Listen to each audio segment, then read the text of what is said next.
आता गोट्या गीतेने प्रसारमाध्यमावरून व्हिडिओ टाकलाय, लोकप्रतिनिधींना जीवे मारण्याच्या धमक्या देतोय. म्हणजे आता गोट्या गीतेचा संत दैवत वाल्मिक कराड आणि वाल्मिक कराडचा भक्त गोट्या गीते, गोट्या गीतेला अटक करायला पाहिजे. जितेंद्र आव्हाड साहेबांची मागच्या ऑगस्ट सप्टेंबरमध्ये रेखी केलती. मी प्रसारमाध्यमावर पहिल्या दिवसापासून सांगत आहे, गोट्या गीते हा सायको किलर आहे, विकृत मानसिकतेचा गुन्हेगार आहे. परळीतील बहुतांश हत्याकांडमध्ये गोट्या गीतेचा हात आहे. महादेव मुंडे हत्याकांडमध्ये पण तो संशयित आरोपी आहे. बीडच्या पोलीस अधीक्षक साहेबांनी त्याच्यावर पहिलीच मोक्का अंतर्गत कारवाई केली, पण परळी पोलीस प्रशासनाने त्याला अद्याप आत्तापर्यंत अटक केलेली नाहीये. कुठे ना कुठे लोकांचा आणि सर्वसामान्य जनतेचा परळी पोलीस आणि बीड पोलिसाकडे बघण्याचा दृष्टिकोन हा संशयास्पद व्हायला लागलाय. म्हणून बीड पोलिसांनी परळी पोलिसांनी तात्काळ गोट्या गीतेला अटक करायला पाहिजे. आता गोट्या गीतेने प्रसारमाध्यमावरून व्हिडिओ टाकलाय, लोकप्रतिनिधींना जीवे मारण्याच्या धमक्या देतोय आणि त्या व्हिडिओमध्ये तो सांगत आहे की माझं दैवत वाल्मिक कराड.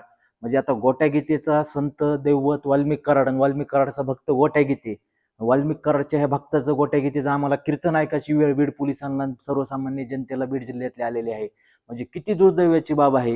या गोट्या गीतेसारखा सराईत गुन्हेगार हा प्रसारमाध्यमावरून सरळ धमक्या देत आहे सर्वसामान्य लोकांना.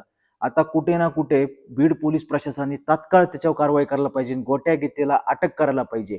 आज एस-आय-टी स्थापन झालेलं आहे महादेव मुंडे खून प्रकरणामध्ये आणि त्या एस-आय-टीचा अध्यक्षखाली पंकज कुमावत हे करणार आहेत त्याचं काम. तर पंकज कुमावत साहेब हे गोट्या गीतेला आणि ह्यांना तात्काळ अटक करते वाल्मिक कराडच्या पोराला त्यांना महादेव मुंडे प्रकरणात एवढीच त्यांच्याकडून आशा बाळगुता. कारण पंकज कुमावत हे प्राउंट आणि इमानदार अधिकारी आहेत, प्रामाणिकपणे त्यांचं काम आहे. बीड जिल्ह्याने पंकज कुमावतची कारकिर्दीचं काम जवळून पाहिलेलं आहे. नक्कीच पंकज कुमावत साहेब हे प्रामाणिकपणे काम करून गोट्या गीते वाल्मिक कराडच्या टोळीला लवकर जेरबंद करतील एवढीच आशा. आता काय आपल्याला गोट्या गीतेने लोकप्रतिनिधींना तर धमक्या देतोय, पण आता गोट्या गीते हा काय आता आमदाराला आणि एखाद्या मंत्र्याची हत्या करण्याची आपण वाट बघायची का आता बीड प्रशासनाने? कारण सर्वसामान्य जनतेत तर त्याची दहशतच आहे. सर्वसामान्य जनतेच्या त्याने ह्याच्या आधी हत्या केलेल्याच गोट्या गीतेने. पण आता एखाद्या लोकप्रतिनिधींची काय हत्या करतो का, वरिष्ठ अधिकाऱ्याची हत्या करतो, तर ह्या गोष्टीची आपण वाट बघायची का गोट्या गीतेची? म्हणून गोट्या गीतेला तात्काळ अटक करायला पाहिजे.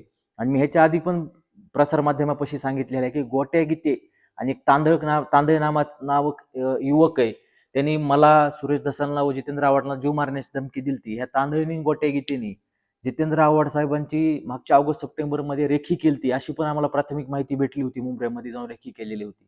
त्याच्यामुळे ह्या तांदळावर आणि ह्या गोट्या गीतेसारख्या आणि तांदळासारख्या सराईत गुन्हेगारावर बीड पोलिसांनी लवकरात लवकर कारवाई करण्यात यावी एवढीच त्यांच्याकडून आशा बाळगतो.